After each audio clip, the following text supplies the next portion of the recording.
So hello everyone, my name is Dr. Hussain Ali John and I'm currently a prosthodontics resident at a college in Maharashtra. So I wanted to make this video about the dental conferences that happen in India, the state of them and what practically happens in them. So I'll begin. So what is a conference or a medical or a dental conference? So the history of it is what earlier used to happen is the experts in the field used to meet up and discuss inventions, modalities, and various cases together, which eventually got transformed into the blueprint of the conferences that we have right now. So from that, it has now eventually evolved into what we see as dental conferences or any other medical or other professional conferences as we have in the state that it is now. So what happens in a conference and why you should go?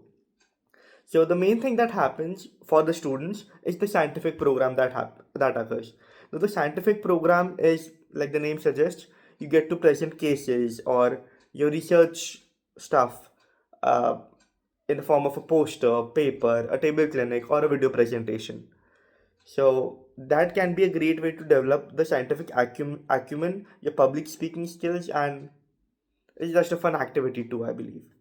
The other thing is lectures. So experts have are invited to speak at these conferences, um, and us students or clinicians alike or people who are like well experienced in the field too can attend these lectures and gain some knowledge from them.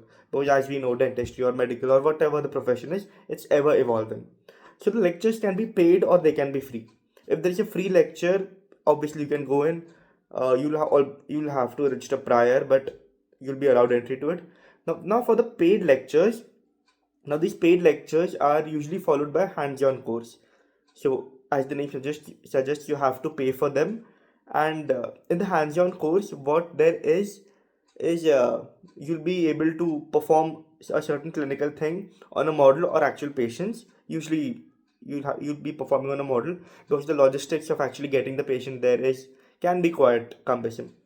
So the popular hands-on courses are the laser courses, courses involving lasers, some rotary stuff or full mouth stuff, something along those lines.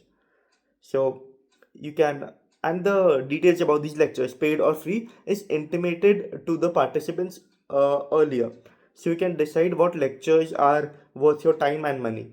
If you find this author is, if the person who is giving the lecture or hands-on is quite established in the field, or you have heard about them, or your seniors have told that he's great at what he does, or he or she does, then you can spend your time, valuable time and money in those lectures or hands-on courses.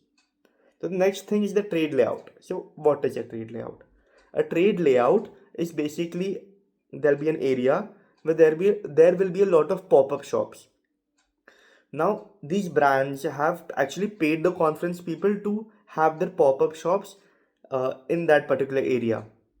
So you can actually go there and look if you want to buy something. Like if there may be a brand of dental implants. I don't want to name any brands, but if you buy dental implants for your clinic or for your practice, you can eventually go there and buy those dental implants. There'll be stalls for general dentistry. So students can go there and buy general dentistry stuff or stuff you may need for your undergraduate or postgraduate life. And the details of the trade layout will be also intimated earlier to the participants. So you can eventually plan, key, okay, I want to go here, I want to go there. You can shortlist certain stalls that you eventually want to go and, buy certain stuff. Then there is the food and the gala night. So obviously the fee that you will be paying for the conference is not a small amount, it will be a decent amount. So, and since they're collecting a decent amount, they actually have to give something to the participants as well. So the food usually at these conferences is great, and the gala night does not occur at every conference, but if there is a gala night, it usually occurs at the last days of the conference. Let's say the conference is 3 to 4 days, so the third day or the fourth day there will be the gala night. Gala night is basically like the DJ night that occurs at the Indian dental or medical colleges. There may be booze, there will be food, and there'll be a whole party atmosphere, like a DJ night that occurs in the culture of a college. And the I think that's it for the conference part. And one of the reasons why you should go to a conference is, okay, so our dentistry, our profession is marred with very less leaves. We are stretched out a lot, and let's say this conference is in a good city like Bangalore or Goa or a city which is away from your place. You get holidays from your college and you get to explore the city. Like let's say till 2 to 3 p.m. you're attending the conference and you're done with that. On that day you don't have any work. In the evening you can go and explore the city and yep, have fun at that city that the conference is at. So there are different levels of the conferences as well. So at the international level, one of the organizations that organizes it is the FDA, which is Federation Dentaire International. There are many other such organizations. This was just to give you an example. At the national level, the Indian Dental Conference, or so basically majority of conferences in India is organized by the IDA, and if you have their membership, you can eventually register for the conference at a lesser amount than what the non IDA member has to pay. So it is recommended that you have an IDA membership, but it's not usually mandatory. Now, at the national level, there is also conference of different societies. So we have many specialities in dentistry. For my specialty, there is the Indian Prosthodontic Society. So there are all these societies for different specialities, right? So what they do is they are for the benefit of the people of that specialty in dentistry. So they organize an annual convention and a conference and a convention every year. I think almost every society does, at least the IPS does. So they have all the same things that I have mentioned, and that is a national level conference as well. Now, for the state conference, again, different states organize their different state level conferences, like the Maharashtra State Dental Conference that is, or the Odisha Dental Show that is happening. Other thing would be the regional conferences like NEDACON that occurs in the city of Nagpur, which is quite a decent conference as well. Then there are dental shows that occur in different cities as well. Now, other conferences also exist, which are basically corporate events of sorts. The main thing about these events is usually the trade layout, and they may have a scientific program. They usually do have a scientific program, but yep, I wouldn't like to delve deep into that. They're mostly corporate conferences, and they just exist. If you wanna go, you may go and have a good time. Now, how you can participate in these conferences?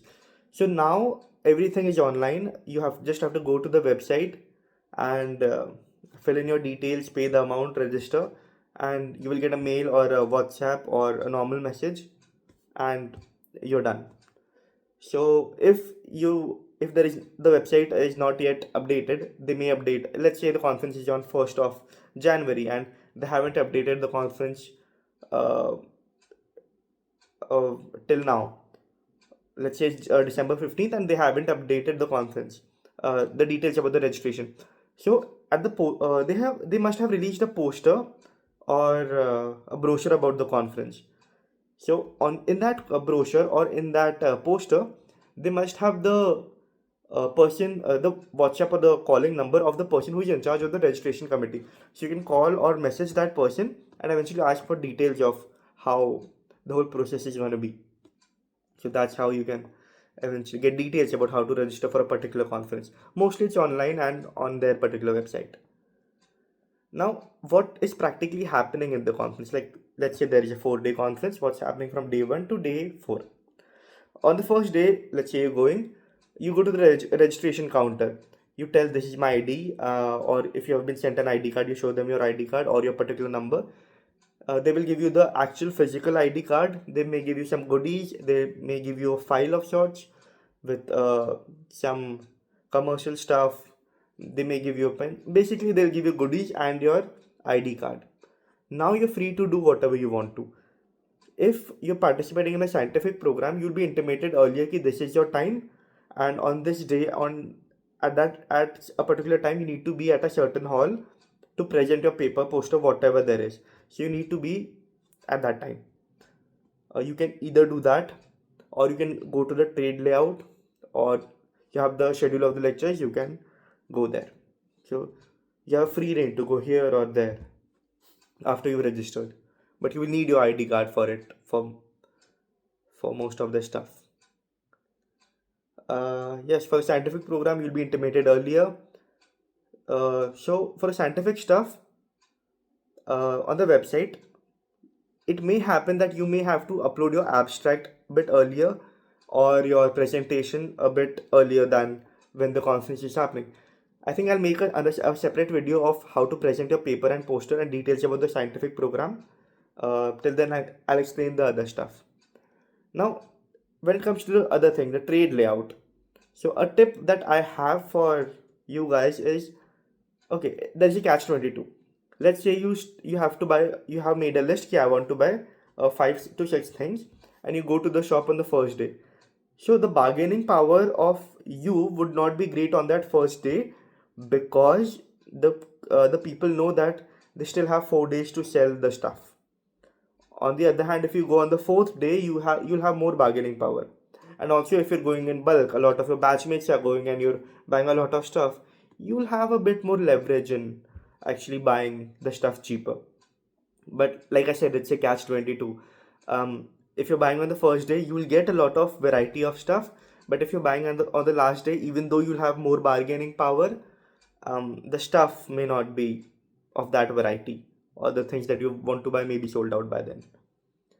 So that is it. And another reason that you should attend is networking. uh, Big shot people attend these conferences, especially the ones at the national level. You can go and meet them, just say hi, ki, sir and ma'am, this is what I do, this I've seen your stuff, this inspires me, what can I do better. And the best networking happens at these conferences, let me tell you. Because if you want to actually meet these big shot people, either you have to go to these conferences, or eventually, they do these courses, you eventually have to buy those courses, and then you'll probably get to meet them and gain the experience that they have. Incorporate the things that they say, because if they are at a certain level, they're doing something right or something unique which has made them at that level, which if we can incorporate some of them, I think we can be better dentists and treat our patients in a better way. So of course there'll be the food in the gala night, like I mentioned, and it depends which different conferences have the different USP. Like there are conferences whose trade is really good. There are conferences which have great credibility in the scientific program. So that is also one thing to consider. You need not go to every conference that comes. That will be an expensive affair as well, but you need to pick your cards right. And of course, in these 4 days, let's say going to a different city and spending a valuable time there, of course you also want time to explore that city, but you also don't want to waste your money that you have spent for your conference, right? So when the list of the lectures comes, eventually shortlist, yeah, I want to attend these things, at this will be at this particular time, and eventually go to only those lectures and those events that are happening. That can be a good use of your time. So why attend these conferences? It develops your scientific acumen. You get to network. You get to learn. You get to buy your dental stuff. You get a break. You get a holiday from college. And one of the things is कि I don't know about undergraduates, but undergraduation, but in post graduation for MDS, you have certain amount of conferences that you need to attend, and there are certain amounts of papers and posters that you have to present. So look into that, and if there is a quota that you need to complete, you have to attend these conferences, and look at what level conferences are these, and if they uh, if they relate to what is mentioned in the quota. So to complete the quota, you also have to present stuff. But I would recommend everyone to present papers and posters. It's really a great experience. Gives you a great dopamine boost as well. I think that's all that I wanted to say about Indian dental conferences. Um, if there is any doubts, my email would be down there. Please feel free to email me, and I'll make another video about the scientific program, that was how to present a paper and poster.